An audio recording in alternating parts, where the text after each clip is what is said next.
Welcome to the Slop Farm. Enjoy the video. You start by confirming your Samsung and One UI version so features match. Once done, update the OS if needed. Next, pull down Quick Settings and tap Edit, then drag the screen recorder tile into the visible row. Make sure there's room for the tile so you don't lose access later.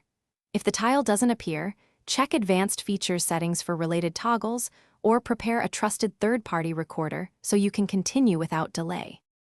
Now configure how you'll record. Open the screen recorder settings and pick resolution and frame rate that balance quality versus file size. Then choose your audio source, device audio for app sounds, microphone for narration, or both if supported.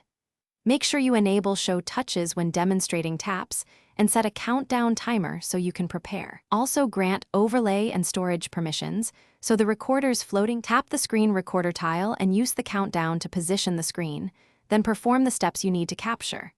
When you finish, stop recording from the notification or floating control. The clip saves to gallery where you can trim and share it. If recording won't start, make sure you have free storage, granted overlay and microphone permissions, and installed system updates. And if it still fails, install a reputable third-party recorder as a fallback so you can continue without delay.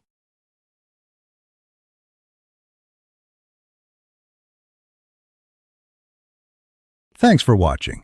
Consider subscribing if we helped you today.